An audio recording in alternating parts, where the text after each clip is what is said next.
Welcome to the Thalberg Foundation podcast series, New Thinking for a New World. Host Alan Stogo welcomes leaders from around the world to explore the issues that are challenging and changing their societies. From climate change to democracy under siege to geopolitics and beyond, we are looking for ideas that can make all our lives better. My guests today are Scott Miller and Josh Steiner. Scott is a seasoned political and corporate consultant. Josh is an investor and former executive at Bloomberg. Both understand American politics as well as anyone. Almost 6 months ago, we three discussed the State of the Union, the American dream, and how this political year might shape up. You both were basically optimistic that the country would cope, even perhaps cope well, with the stresses of COVID, recession, and deeply partisan politics. So let's start there with the 60,000-foot take of where are we? We have Joe Biden apparently won the election. How is the country doing? Scott? Well, Alan, I'm very optimistic still, and I think it was a very hopeful election. First of all, the participation at 66% or so is astounding and great. Turned out a lot by the president and on both sides, his own voters and voters against him in almost equal measure, slightly larger number obviously against him. But more than that, I think they turned out with real intention and real purpose and went to the polls the way Americans sort of traditionally have. I think if you, a generation ago, people would have looked at this election and instead of saying this is the most polarized election in our history, they would have said it was a very close race.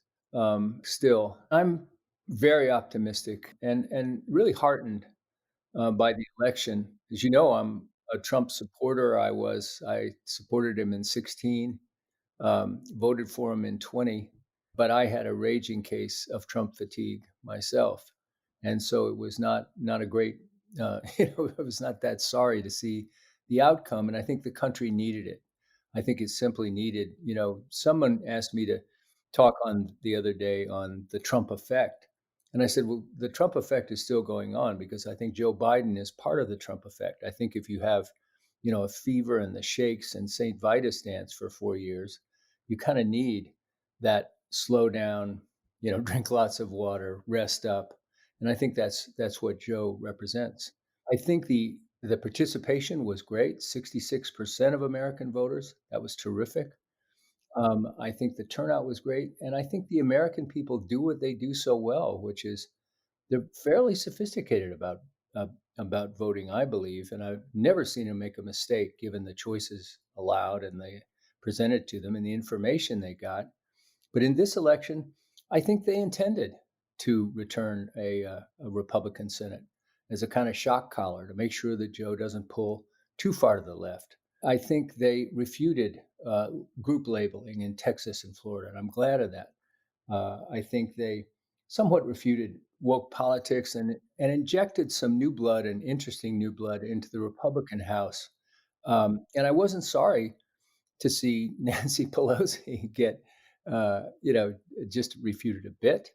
And finally, I think I'm going to do this analysis later with my company, but I believe that they ignored political advertising fairly well, which is another great thing to say about the American public. Josh, it's entirely possible that Scott is right, that this is all good news. It's also possible that this was an angry election with a lot of very frustrated, depressed, distressed voters desperately trying to hold on to their vision of the country and ending up proving that the country is split down the middle, that it isn't ready for reconciliation. It's ready for my way or the highway, whether you're coming from the right or coming from the left. What do you think? Well, I share Scott's optimism about certain things. And there was one thing he said, which I found deeply distressing, pessimistic, which is the fact that he voted for the president again. I thought when we had our conversation 3 months ago, he was very cognizant of the damage this president had done to this country.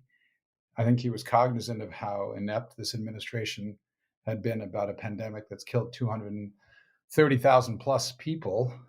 I think he's seen how the president has damaged the institutions that have served this country so well. And so it comes as a shock and somewhat of a surprise. Makes me slightly less optimistic that he chose to vote for him again in 2020. It was one thing to vote for the president in 2016 when one could imagine that the office would reform the man. It turns out that the man was more focused on destroying the office, and we've had evidence of that for 4 years. So that was a surprise and somewhat distressing to hear. As it relates to the country, the broader issue, I do share some of Scott's optimism about the participation. I think that's very healthy and a very good thing. I think that this election demonstrated one other facet of our society and our culture, which is the civil service did a spectacular job. You know, we can complain about the fact that it took a couple of days to get the official results, but the sheer volume of mail-in ballots relative to any other election cycle was astonishing. And yet in battleground states with incredible scrutiny, with relatively few months to prepare, our civil service performed really, really well. And that's an admirable quality and something that should give us some reassurance, despite the president's best efforts to undermine the institutions of the government. Well, Josh, hang on. I have to defend myself just a little because when I made my vote, I was being deceived by the Democratic pollsters into believing that Joe Biden had an insurmountable double-digit lead. This was about 2 weeks before the actual election, and at the time, I thought it was a protest vote, but it didn't turn out that way. Well, I hear you, and I'm not, it's easy for me to be critical of someone else's choices, and I think you're now, unfortunately, echoing what the president said, which is the fact that the polling numbers influence people's votes, and I guess they did in your case. I happen to think that the most appropriate protest vote would be to protest the president's actions of the last 4 years. And so that's what I was commenting on. But separating, if I can jump in here, separating Scott's vote, fact is that 70 million-ish, plus or minus, people voted with Scott that didn't accept the view of the president that you described. 74, 75, some number like that did. But there quite clearly are a lot of people in this country. This was not an election where McGovern gets one state. It's an election that's split pretty well down the middle. That's absolutely right. And I think we have to be respectful of their choices. And you hear from me very clearly that I'm not assigning motive to why they chose to vote for President Trump. I don't think it's fair to characterize all those votes in the same manner. People make choices based on very different sets of criteria, and the ones that are most important to me may not be the ones that are most important to them.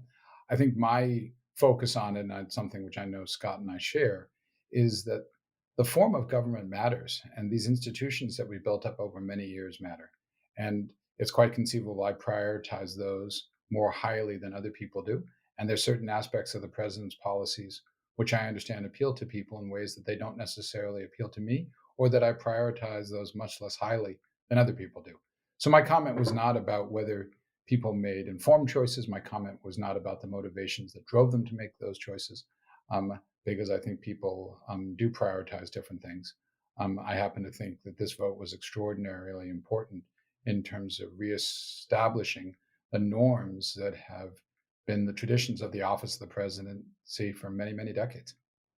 Well, one of those norms, though, is the isolation and insulation of the establishment elite, and I think that's still alive and well. Our WeNeedSmith.com polling, our last poll was obsolete because it was done in January, but at that time, we saw a lot of reasons why Trump supporters continued to support him in spite of his abhorrent behavior and pathetic, self-loathing personality. But at the same time, they would look at broad economic growth. We looked at economic confidence numbers that had been 10 years in the red, negative. Is next year going to be better than this year?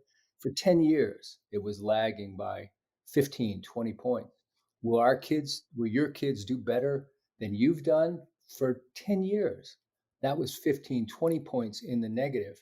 And in January, both were up by 15. He swung it by 30 points with this strong economic growth, and it was broad and strong. Some people voted for energy independence and said this is something we've always talked about and never thought we'd achieve.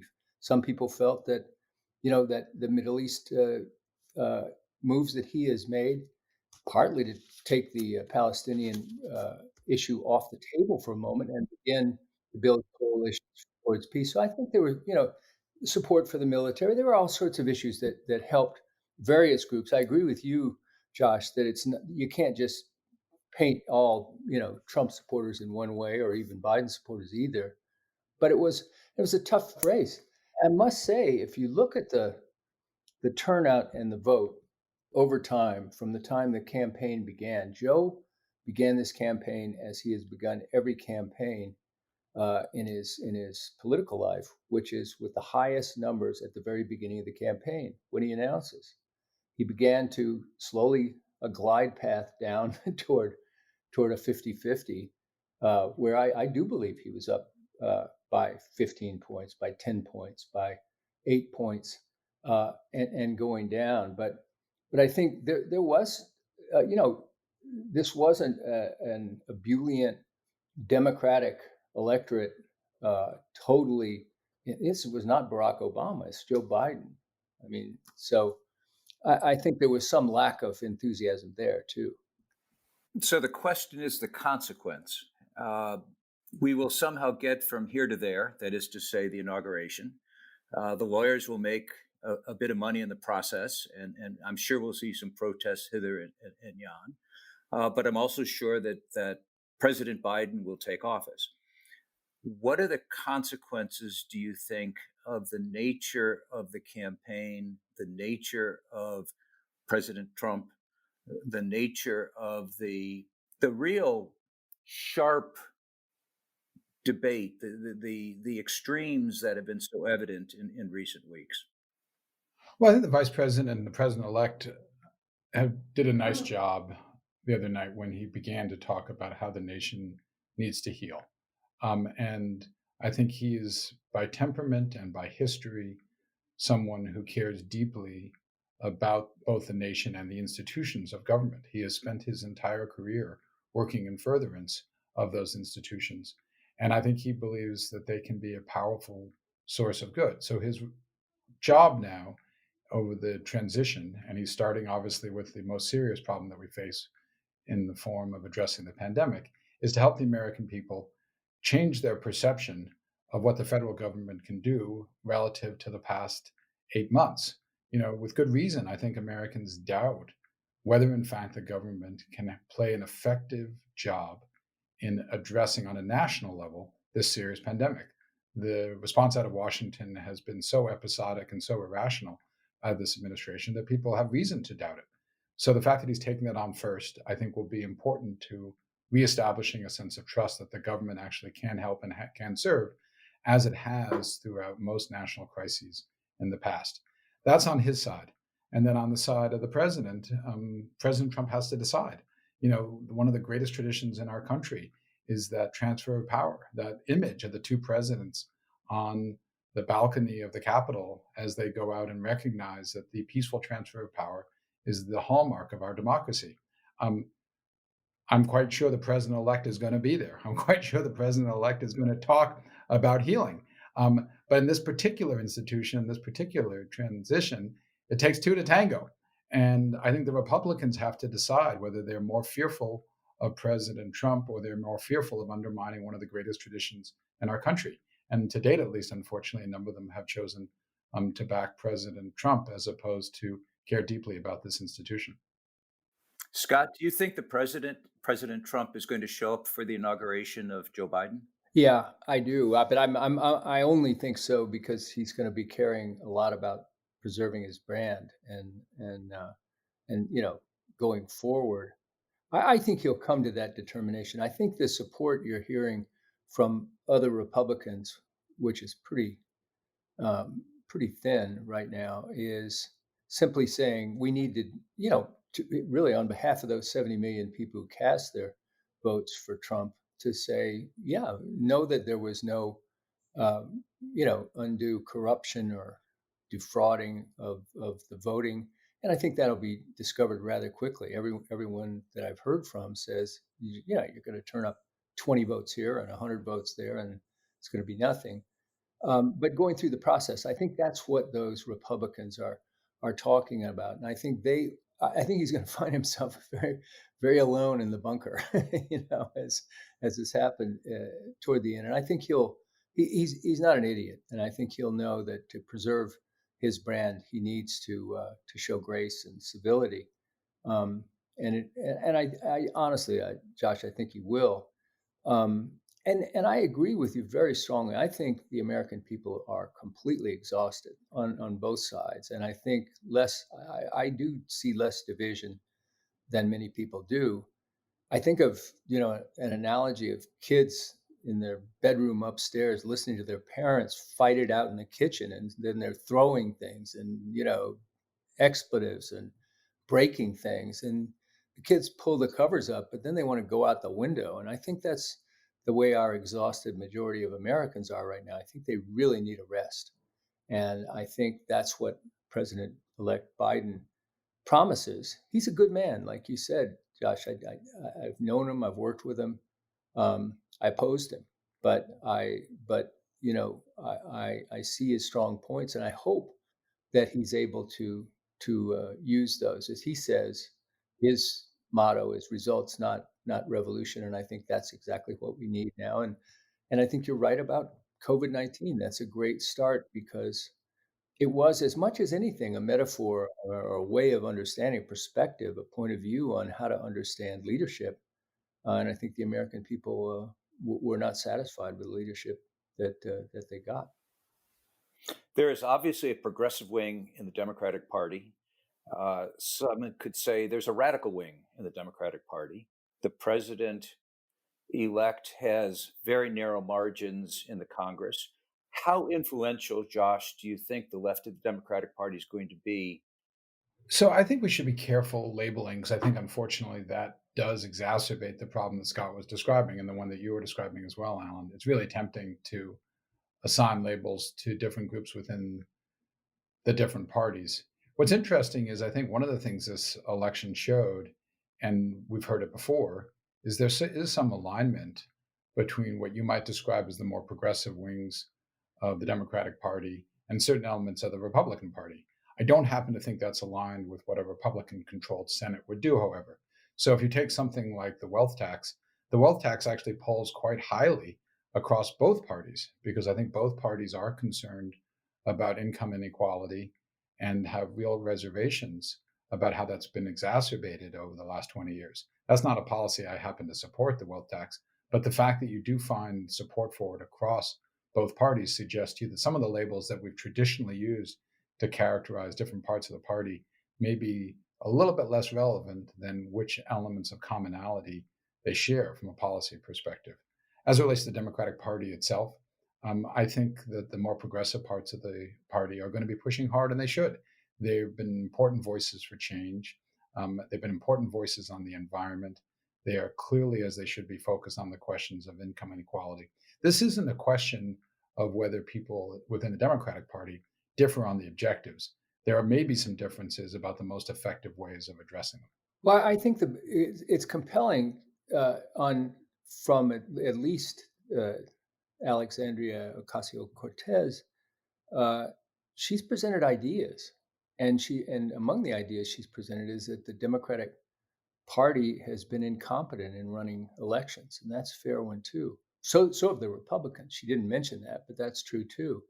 My late colleague and partner Pat Caddell used to say the Democrats are the corrupt party and the Republicans are the stupid party.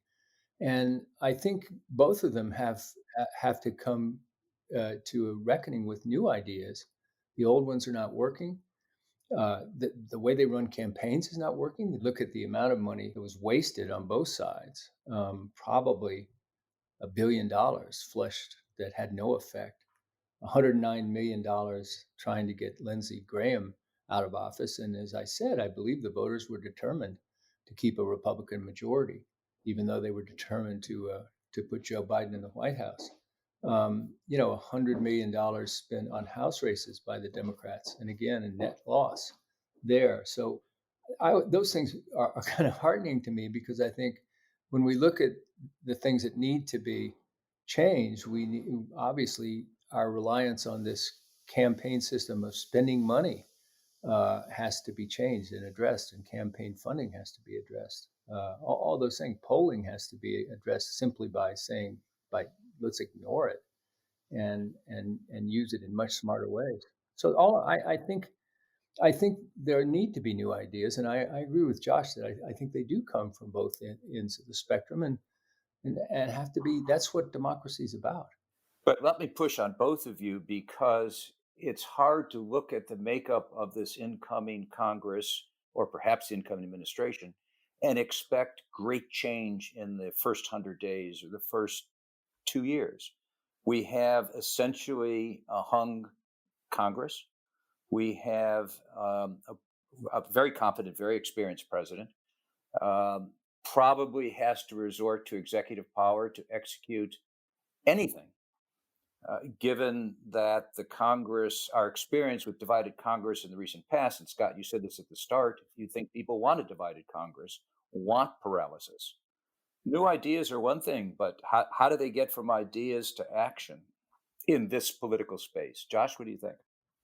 Well, look, you're clearly right that this is not going to be, assuming we stay with a Republican-controlled Senate, this is not going to be an administration characterized by broad, new, sweeping legislation. Having said that, I think there's still a meaningful chance we get some form of stimulus done. I think there's a possibility on the legislative front that certain issues will unite this Congress, infrastructure being probably the best example. Now, infrastructure has been an issue that's been on the table for at least a decade, and for whatever set of reasons, we haven't been able to reach consensus around it, but I think that's at least possible. And then you get to the point about executive authority.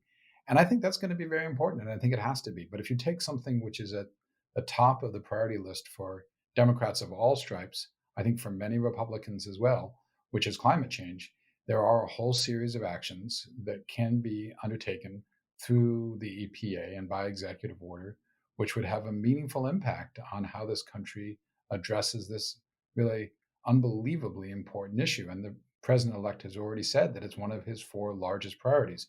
If you look at the issues around racial justice and policing reform, the Justice Department can clearly play a very influential role in both of those issues, and I think has demonstrated in the past a willingness to do that. So take those two as just examples. Then if you look on the economic front, an issue that's obviously of concern to both Democrats and Republicans in different ways, issues around antitrust and competitiveness, especially in technology. That's something that you can certainly address portions of it through legislation, but a lot of it's about enforcement. And so the Justice Department, again, is going to be deciding what's their approach to antitrust and to competitiveness within not just the technology industry, but across all industries. So those are 3 big examples of things where you may see very meaningful action by the Biden administration to address what I think the electorate, and I think electorate across the board, think are important issues. The other important issue is the judicial system. One of the biggest accomplishments, of course, of the Trump government has been the amazing number of federal judges that have been appointed and passed by the Senate, not the least the change in the Supreme Court. How does the new administration address that? Well, I think you can only address so many things at once. I think, as Josh said, the new Department of Justice will have a different effect and a different influence than this one has had, obviously, and the president will have a different influence. But when we talk about legislative action and priorities, we got to look at reality. The Democrat or Republican presidents generally get one thing from this Congress. One thing. They get about 40 days' work. It was Obamacare. It was Trump's tax reform, but nothing else. And then they go back to raising money and spending money on campaigns. And I think if Joe's going to get one, it'll probably be infrastructure, which is one that would have very broad support. I think he'll have to look for, progress on climate in other ways, as Josh was also saying, through the EPA, through executive orders. But you can't look to the Congress for progress beyond one thing, and they'll give him one thing. And in fact, Obama's practically 8 years, and they only gave him one thing. Well, each of those one things were achieved with a single party control of both houses. and that doesn't exist. So do you even get one thing? But let me ask a different question, and that is, and perhaps the nuclear question is this.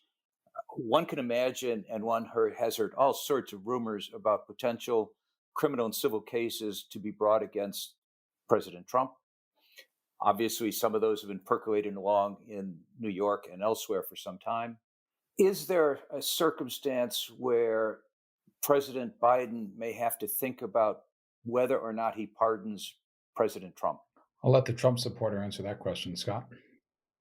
I would say you would know better than me, Josh, because I don't know what the plans are. It would be a colossal mistake. But I don't mind colossal mistakes from either party because I don't like either party. So that's my opinion. I don't know how much energy and credible force there is to it. Well, what do you think, Josh? Look, I think one of the mistakes that this administration made was confusing politics and our judicial process. And I think one of the most important things that all of us can do is to help reestablish the independence, the legitimacy of the law enforcement community and the judicial process. So my answer to your question, Alan, is that uninformed people like me should make it a habit of not commenting on judicial matters and law enforcement investigations. And we should let the people who have the expertise and the knowledge to pursue those cases, pursue them. And as the saying goes, take them where the facts lead them. And they should do that. And then ultimately, we're going to know a lot more once that takes place. But I think we really should try to separate politics from the law and let the law and law enforcement resume its rightful role within our process and be left alone. So you would have advised President Ford not to pardon President Nixon? That wasn't the question that you asked me. You asked the question that I would have said at the time, obviously, was I wouldn't have fired Archibald Cox. That's the point. And I think the mistake that this president made and continues to make in trying to have the Justice Department act as a vehicle for his own political whims and aspirations. That's a terrible mistake. And that's the same mistake that President Nixon made when he tried to interfere with the Saturday Night Massacre. So my view is we should continue what has been a long tradition, infrequently but unfortunately broken by a few presidents, of trying to exert presidential control on those kinds of serious law enforcement matters and let them run their course. And once they've run their course, we'll know more. And then it's a whole separate decision about what's the right thing to do for the national good and how to heal our country. And I'm quite sure that, President Biden would have no interest and give no personal encouragement to that kind of chasing the president if it comes from the Congress or comes from the from his administration, because I just think for the same reasons Donald Trump didn't lock up Hillary Clinton. I mean, it was that thing died the day the election was over, and I hope this does too. But if there's I agree with Josh. If there's serious issues that I don't know about, great. Let the experts take care of it. If it looks like a political witch hunt, which a lot of the past 4 years' actions seemed like, then no, that would be too bad, and it would reflect really badly on Joe, and I don't want that. What is the future of Trumpism? And is this something that will have passed as soon as we get over all of the emotions of the moment? Well, my point of view is that Trump was necessary only because there was, change was necessary, fairly radical change.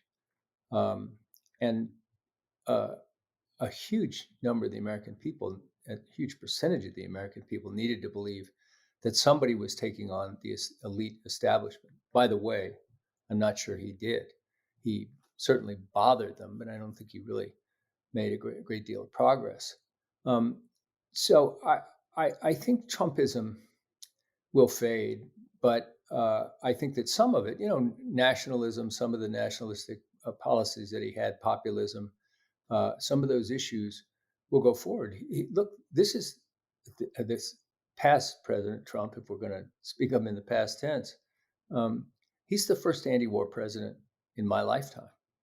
So there are going to be people who really do support some of his issues: energy independence, broad economic growth. Some of what he's done in the Mideast and against China. Those things will have support. So if you want to call that Trumpism, I think the fact that they're labeled Trumpism will fade, but I think that some of the policies will continue. What is the lingering consequence, do you think, of the presidency of Donald Trump? If we're talking about this a year or two or three from now, when the passions have faded and when perhaps the president visibility has faded? Well, the fear I have is that you have a generation of politicians who look at elements of why President Trump was successful and believe that if they apply those aspects to their own careers and to their own campaigns, they too will be successful. And those unappealing elements, which are appealing to the baser instincts of the country, to use rhetoric and language which is disconnected with the facts, to incite people in ways that are unhealthy, that would be very unfortunate.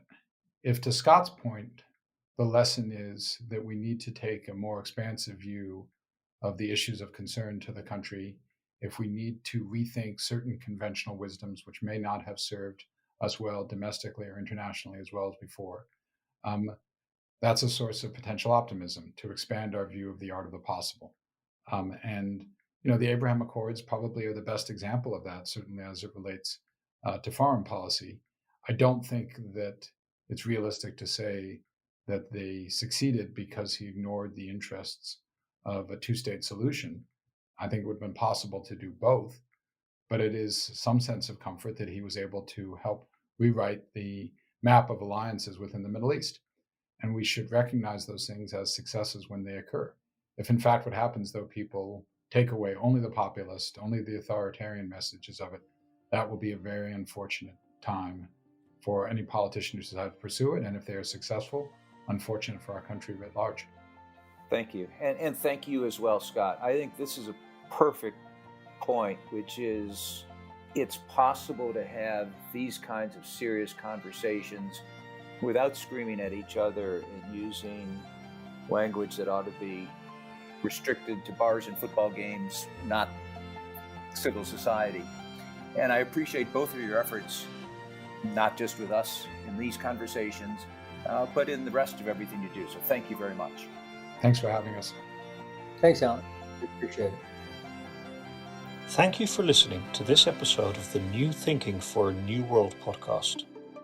We welcome your comments, and please subscribe to other episodes in the podcast app of your choice.